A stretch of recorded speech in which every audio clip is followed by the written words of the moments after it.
Bem, continuando os estudos acerca da nossa guarda compartilhada, alguns pontos que são fundamentais. O primeiro ponto é que a nossa guarda compartilhada não vai significar para nós uma divisão igualitária do tempo do filho. Vou explicar para vocês. Essa primeira é uma questão de uma relevância considerável que foi silenciada pela lei, é o nosso cochilo do legislador, né? E vai se referir aos atos cotidianos dos filhos ali, do filho, e o necessário dimensionamento dessa coparticipação. Por quê? Porque, a princípio, será inviável que os pais tivessem que participar da totalidade da vida dos filhos, inclusive para os atos diários, rotineiros, enfim.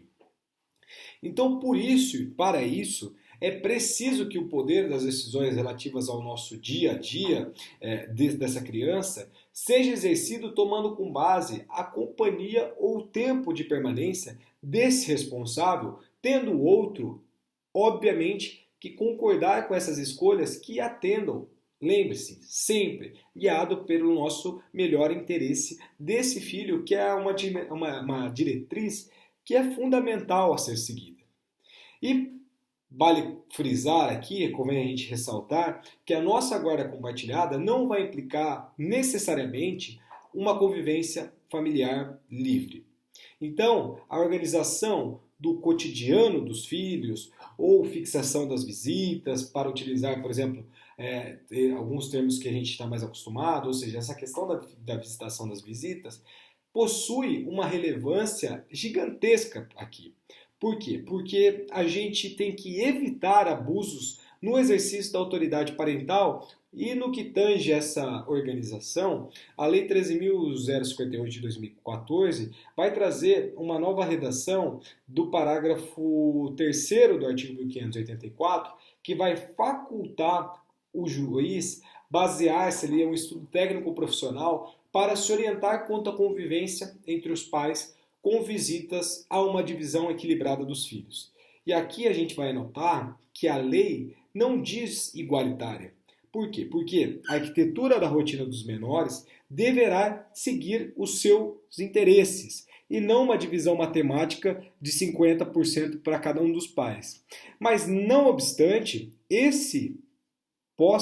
para que esse possa ser um efeito possível dentro da nossa efetividade do cumprimento dos deveres dessa autoridade parental. Então, uma prova dessa afirmativa é uma fixação de moradia dos filhos, que deve sim ser norteada pelos princípios destes. E se a divisão do tempo fosse obrigatoriamente igualitária, a moradia deveria ser fixada na casa de ambos, o que não é a orientação legal. Então, já peguei casos assim, eu fui contratado posteriormente pela mãe de uma criança e a discussão era o seguinte, foi determinada a guarda, eles tinham um relacionamento ok, até assim, é um relacionamento dentro das possibilidades totalmente respeitoso, mas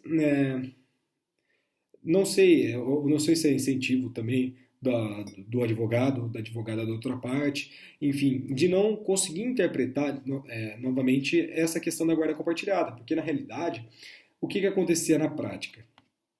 O pai ia buscar o filho no colégio sem avisar a mãe, ia no dia que ele queria, a criança dormia 2 dias no pai, 2 dias na mãe, enfim, ela não tinha uma moradia, entenda que a moradia ela deve ser fixada, enfim, em uma casa, e vai ser norteada por esses interesses, é obrigatória a fixação da moradia dos filhos, e a gente não tem obrigatoriedade, a gente não tem a possibilidade dessa possibilidade de você colocar ali 50% na casa de um, 50% na casa de outro.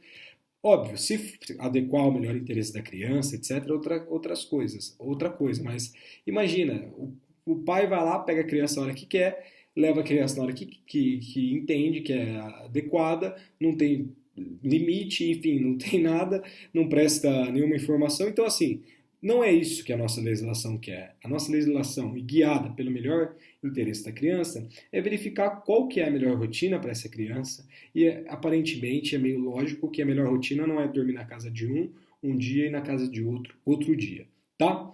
Por quê? Porque você não tem rotina e não tendo rotina, bem, existem inúmeros estudos que são específicos sobre esse tema, que vão comprovar o quão prejudicial isso é para, enfim, para todo ser humano, mas para a criança ainda mais, tá?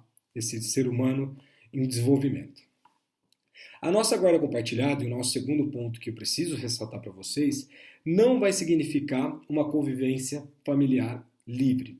Por quê? Porque aqui vai aparecer um outro equívoco hermenêutico que é comum quando a gente vai interpretar esse conteúdo referente à guarda compartilhada e você ter uma conclusão lógica que ela vai dispensar a regulamentação dessa convivência familiar. Ou seja, de um modelo familiar que iria pressupor visitas livres, como é o caso que era praticado ali quando eu fui contratado para atender os interesses, enfim, dessa mãe e, consequentemente, o melhor interesse também da criança, né?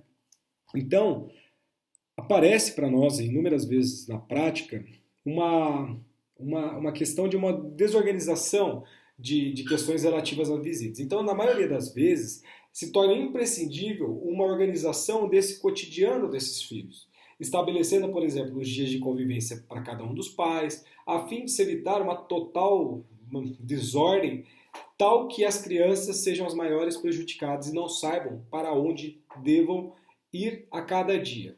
E é isso que acontecia no meu caso em concreto. Então as regras, elas podem ser modificadas pelos pais, desde que em comum acordo e a fim de adequá-las ali às necessidades do menor. E não tinha acordo entre os pais. E essa questão que merece atenção está disposta dentro do artigo 1584, do parágrafo 4º do nosso Código Civil. E a nossa redação da lei anterior, ela dispunha que a nossa alteração não autorizada ou o descumprimento imotivado da nossa cláusula de guarda, unilateral ou compartilhada, poderá implicar ali a redução da prerrogativa atribuída ao seu detentor, inclusive quanto ao número de horas dessa convivência com a sua prole. E isso foi suprimida de forma assim, muito positiva para nós. Por quê? Porque a parte final do dispositivo foi cortada. Porque a sanção para o genitor que desobedece ao que foi avançado pelas partes ou determinado pelo Poder Judiciário, sem nenhuma razão plausível, é uma diminuição das prerrogativas que lhe são atribuídas, inclusive o tempo em que convive com o filho.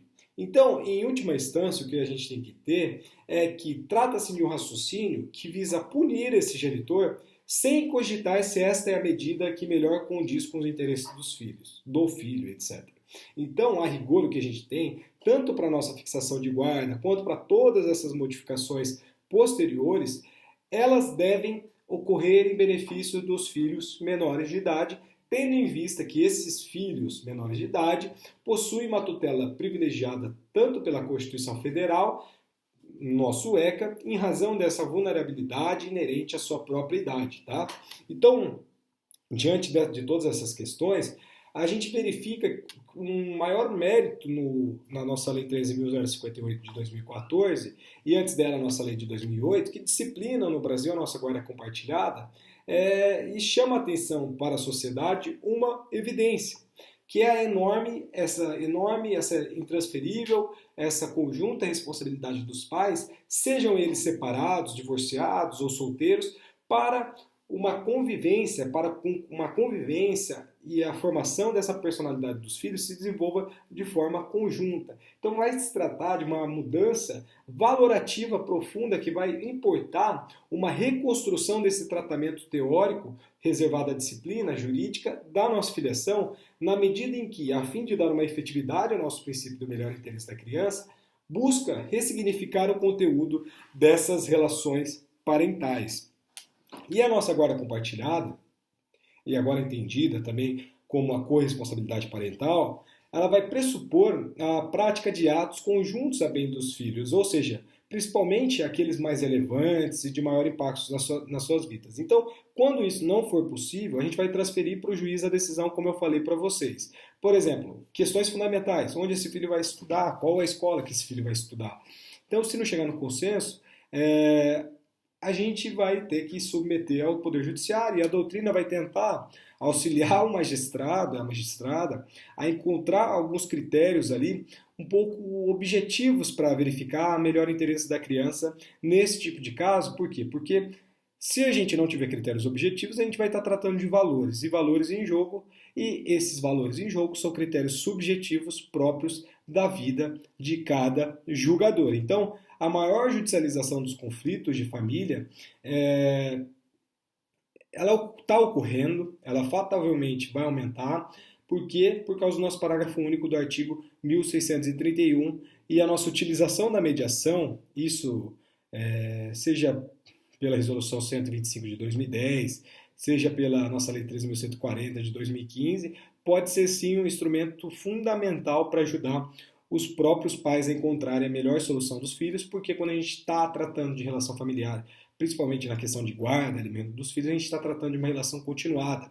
Ou seja, você não vai sair da audiência com R$ 100 no bolso e estar feliz. Não, você vai ter que criar aquele filho, pelo menos até quando aquele poder familiar estiver ali sendo exigido pela lei. Um outro ponto que é muito interessante da questão da guarda compartilhada é da possibilidade desse genitor não guardião ajuizar uma ação de prestação de contas. Então, dentro do parágrafo 5º do artigo 1583, que foi inserido pela lei de 2014, 3.058, ela vai trazer para nós que a guarda unilateral vai obrigar o pai ou a mãe que não a detenha a supervisionar ali os interesses dos filhos. E que, para possibilitar essa supervisão, né, dos interesses dos filhos, qualquer um dos genitores sempre será parte legítima para solicitar informações e ou prestação de contas, tá? De forma, enfim, objetiva ou subjetiva. Então, dentro do nosso Código Civil, lá no parágrafo 5º do artigo 1583, a gente tem a legitimidade do guardião não detentor da guarda unilateral requerer em juízo a prestação de conta dos filhos ali, etc. Tá? E essa determinação, ela deveria ter colocado fim a uma antiga discussão sobre a viabilidade desse ajuizamento, dessa ação de prestação de contas, que era debatido na doutrina e na jurisprudência por muito tempo.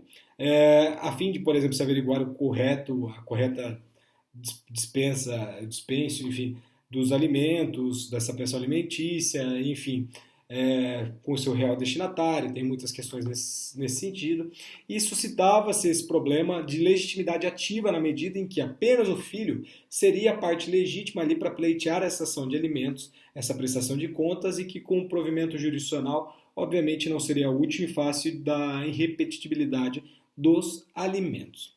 Então, aqui não vai se tratar de uma faculdade desse genitor não guardião, mas sim de um dever de fiscalização cuja origem está lá dentro do nosso dever de educar, conteúdo constitucional da autoridade parental para nós. Tá? Então, além disso, também vai se facultar a possibilidade de se cobrar ali uma prestação de contas existencial. O que é isso? Né? Isso é na medida em que se deixa indene de dívidas que o genitor não guardião, como titular dessa autoridade parental, tem meios processuais para ter informações e supervisionar o trato da saúde física, psicológica e educação dos filhos. Tá? E a guarda com terceiros, só para passar aqui também de forma breve, o intuito não é fazer o esgotamento da matéria, não conseguiria fazer isso, dá para a gente discutir guarda aí por um semestre, mas acerca da nossa guarda com terceiro, a gente tem que, caso os pais não tenham condições de cuidar dos filhos, é possível que a nossa guarda, seja ela unilateral ou compartilhada, seja deferida a terceiro que revele compatibilidade com a natureza da medida, considerados ali de preferência o grau de parentesco e as relações de afetividade, melhor dizendo, afinidade e afetividade. Tá? Isso também está dentro do artigo 1584, parágrafo 5º do Código Civil. Aqui vai se tratar de uma situação excepcional, igualmente prevista lá no nosso ECA, no parágrafo 2º do artigo 33, na medida em que é dos pais a prioridade e o dever, por força do nosso princípio da solidariedade, exercer a guarda dos filhos. Mas, no entanto, e de forma excepcional, caso haja motivos graves em nome do melhor interesse da criança e do adolescente, que é o nosso vetor hermenêutico principal, os filhos devem ficar sob os cuidados de quem possa deles cuidar, a fim de, obviamente, preservar seus direitos fundamentais. Beleza? Então, a gente fecha aqui mais esse vídeo. E agora acho que eu vou tratar algumas questões aqui um pouco mais procedimentais acerca da nossa guarda, tá? Então já voltamos aí.